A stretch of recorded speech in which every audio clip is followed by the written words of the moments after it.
अस्सलाम वालेकुम दोस्तों, ये मुल्क दुनिया की अयाश तरीन औरतों की बेहयाई का अड्डा है। दुनिया का दूसरा छोटा तरीन मुल्क, लेकिन फहाशी में यूरोप का बाप। ये ऐसा मुल्क जहाँ एक बहन अपने भाई के साथ महंगी गाड़ियों में आती हैं और होटल के रूम में जाकर बेहयाई के काम सर अंजाम देती हैं।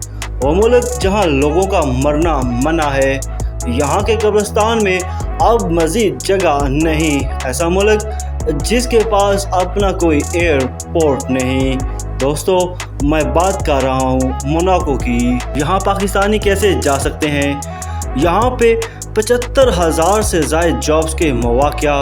यहाँ के अमीर तरीन लोग वाशरूम में टिशू की जगह पैसे इस्तेमाल करते। यहाँ की हुकूमत ने अपनी आवाम को खुशहाल रखने के लिए क्या तरीके बनाए हुए हैं। दोस्तों, इसके साथ साथ ये वो मुल्क है जहाँ अमीर तरीन लोग आकर रिहाइश इख्तियार करते हैं, जहाँ गाड़ियाँ सोने जैसी चमकती हैं, जहाँ नाइट लाइफ बॉलीवुड की फिल्मों जैसी है और हैरत अंगेज़ बात, यहाँ कोई टैक्स नहीं देना पड़ता। जी हाँ, ये छोटा सा मुल्क मोनाको ही है। तो दोस्तों, एक सवाल बनता है, ये छोटा सा मुल्क आखिर इतना बड़ा क्यों है? इसकी तारीख क्या है? वहाँ पाकिस्तानी और इंडियन जा सकते हैं या नहीं? और वहाँ की लड़कियाँ, कवानीन, खाने, जॉब्स, सब कुछ जानेंगे इस वीडियो में। दोस्तों, इस मुल्क का मुकम्मल नाम प्रिंसिपलिटी ऑफ मोनाको है, जिसे उर्दू में शहनशाही मोनाको कहते हैं। ये एक शहरी रियासत है, यानी पूरा मुल्क ही एक ही शहर पर मुश्तमिल है।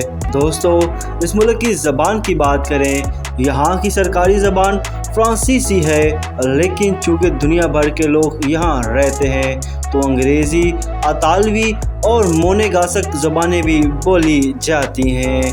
अगर आप अंग्रेज़ी जानते हैं तो घबराएं मत, यहाँ अंग्रेज़ी बोलने वाले अक्सर लोग मिल जाएंगे।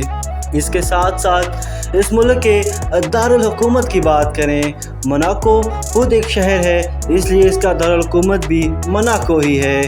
लेकिन इसके कुछ इलाके मशहूर हैं, जैसे मोंटी कार्लो, जो कैसीनो और अमीर लोगों की जन्नत कहलाता है। दोस्तों, इस मुल्क की माशियत और जीडीपी की बात करें, मोनाको की माशियत दुनिया की सबसे मजबूत माशियतों में शुमार होती है।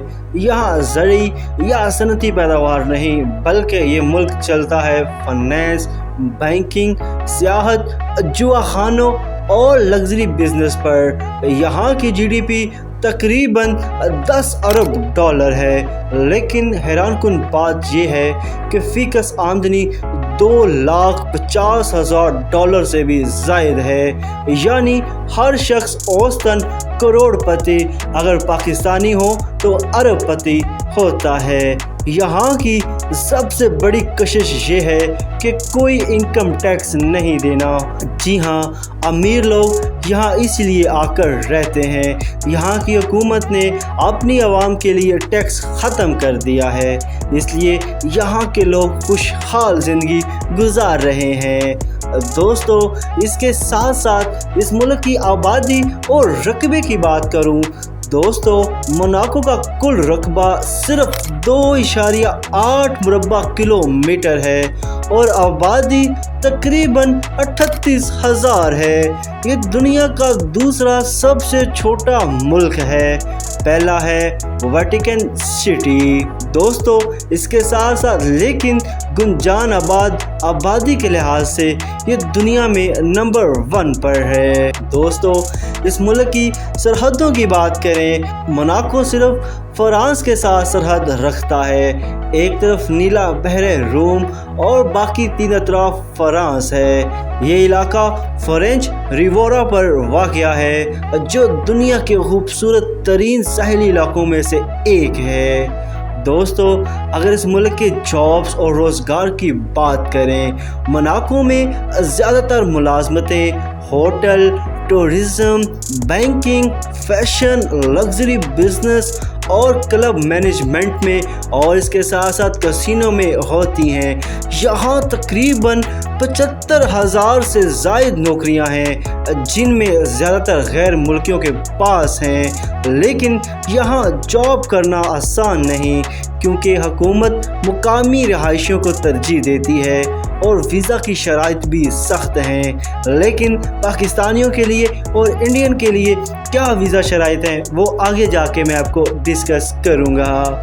دوستو، اس ملک کی کرنسی کی بات کریں، یہاں کی کرنسی یورو ہے جو کہ 1 یورو پاکستانی 310 اور انڈین 105 روپے کے برابر بنتی ہے، یعنی یہاں کا ایک عام کھانا بھی کئی ہزار پاکستانی روپے میں پڑتا ہے۔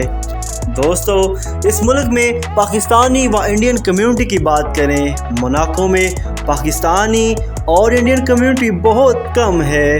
یہاں رہائش اور زندگی کا خرچہ بہت زیادہ ہے، اس لیے عام لوگ وہاں رہنا برداشت نہیں کر سکتے۔ زیادہ تر لوگ فرانس یا اٹلی میں رہتے ہیں اور روزانہ کام کے لیے موناکو کو آتے ہیں۔ اس کے ساتھ ساتھ اس ملک کی فوڈ اسٹریٹ کی بات کریں، موناکو میں سستی فوڈ اسٹریٹ بہت کم ہے۔ یہاں زیادہ تر لگژری ریسٹورنٹس ہیں۔ ایک عام لنچ کی قیمت دوستو 30 سے 80 یورو یعنی 10,000 سے 25,000 پاکستانی روپے ہو سکتی ہے۔ دوستو، یہاں کے مشہور کھانوں میں فرانسیسی فوڈ ہے، پیسٹریز ہیں اور یورپین ڈشز یہاں کی بہت مشہور ہیں۔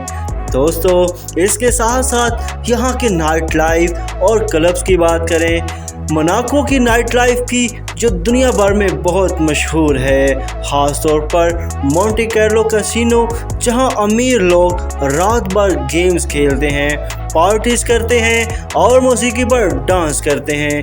یہاں لڑکیاں اور لڑکے برا حالت میں پائے جاتے ہیں۔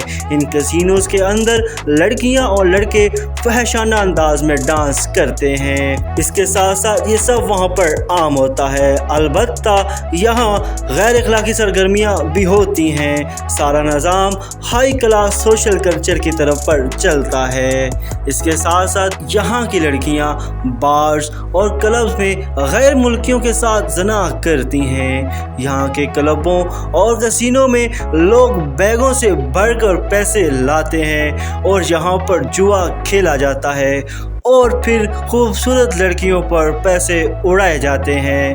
اور دوستو، یہاں پر ہر بندہ ہی کھربوں کا مالک ہے۔ اس کے ساتھ ساتھ اس ملک کی معیشت کی بات کریں، موناکو کے پاس زمین یا زراعت نہیں، اس کی بڑی آمدنی کے ذرائع banking, real estate, tourism, luxury brands اور کسینوز ہیں۔ دوستو، اس ملک میں سیاحوں کی تعداد کی بات کروں، دوستو اس ملک میں سالانہ تقریباً 3 سے 4 لاکھ سیاح موناکو آتے ہیں۔ بہت سے لوگ ایک دن کے لیے آتے ہیں کیونکہ یہاں رہائش بہت مہنگی ہے، جو کہ Monte Carlo casino, prince palace کو دیکھنے کے لیے سب سے زیادہ وزٹ کیے جانے والے مقامات ہیں۔ اس کے مشہور مقامات مونٹی کارلو کسینو، اس کے ساتھ ساتھ یہاں کا میوزیم اور پرنس پیلس ہے جو سب سے زیادہ وزٹ کیے جانے والے مقامات ہیں۔ دوستو، یہاں کے مذہب کی بات کریں، تقریباً 90% لوگ کیتھولک عیسائی ہیں، باقی پروٹسٹنٹ، یہودی اور چند مسلمان بھی موجود ہیں۔ یہاں مذہبی آزادی ہے، کوئی بھی اپنے عقیدے پر عمل کر سکتا ہے۔ اس کے ساتھ ساتھ اس ملک کی خواتین کے قوانین کی بات کریں، موناکو میں خواتین کو برابری کے حقوق حاصل ہیں۔ وہ سیاست، کاروبار، میڈیا اور فیشن انڈسٹری میں آگے ہیں۔ پارلیمنٹ میں تقریباً 45% نشستیں خواتین کے پاس ہیں۔ یہاں خواتین کو عزت اور آزادی دونوں دی جاتی ہیں۔ دوستو، یہاں پر غیر ملکیوں کے لیے قوانین کی بات کریں، اگر کوئی غیر ملکی یہاں رہنا چاہے تو اسے مالی ثبوت، رہائش اور پس منظر کلیئرنس دینا ہوتا ہے۔ یہاں ٹیکس نہ ہونے کی وجہ سے دنیا کے امیر لوگ آ کر رہائش کارڈ لیتے ہیں، لیکن عام شہری کے لیے رہنا مشکل ہے کیونکہ کرائے اور کھانے کے خرچے بہت زیادہ ہیں۔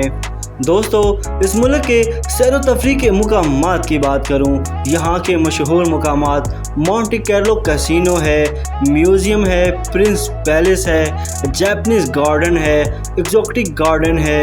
इसके साथ साथ यहाँ का बीच बहुत मशहूर है। ये सब मुकामात मोनाको को दुनिया के सबसे खूबसूरत लग्जरी मुल्कों में शामिल करते हैं। दोस्तों अगर बात करें वीज़ा शराइत की, पाकिस्तानी या इंडियन शहरी अगर मोनाको जाना चाहते हैं तो इन्हें पहले फ्रांसीसी शेंगेन वीज़ा लेना पड़ता है, क्योंकि मोनाको का अलग सफारत खाना नहीं है। शेंगेन वीज़ा के लिए आपको बैंक स्टेटमेंट, पासपोर्ट, रहाइश का सबूत, रिटर्न टिकट, इंश्योरेंस ये सब जमा करवाने होते हैं और वीज़ा आमतौर पर 15 दिन से 1 महीने के अंदर मिल जाता है। इस मुल्क की तारीख़ और आज़ादी की बात करें, ये मुल्क मुख्तलिफ अदवार में जेनेवा, स्पेन और फ्रांस के ज़ेरे असर रहा। 1793 में फ्रांसीसी इनकलाब के दौरान कब्ज़ा किया गया, मगर 1814 में आज़ादी मिली और इस तरह 1861 में फ्रांस ने इसे मुकम्मल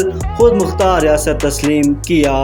दोस्तों अगर बात करूं यहाँ पर 1 महीने के खर्चे की, अगर कोई पाकिस्तानी या इंडियन मोनाको में 1 महीना गुजारना चाहता है तो कम अज़ कम खर्चा 3500 से 6000 यूरो तक आएगा, यानी पाकिस्तानी करेंसी में बात करें 10 से 20 लाख रुपए 1 महीने का खर्चा आता है। दोस्तों ये थी मोनाको की मुकम्मल कहानी।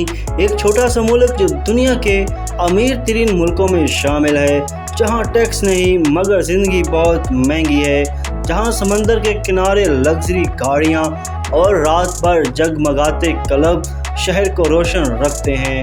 तो दोस्तों अगर आपको मेरी वीडियो पसंद आई हो तो इसको लाइक करें, शेयर करें, कमेंट करें और इसके साथ साथ मेरे चैनल को भी लाजमी सब्सक्राइब करें और अगला मुल्क कौन सा देखना चाहते हैं वो भी लाजमी कमेंट करें। तो मिलते हैं किसी और वीडियो में, तब तक के लिए इजाज़त दीजिए। अल्लाह हाफिज़।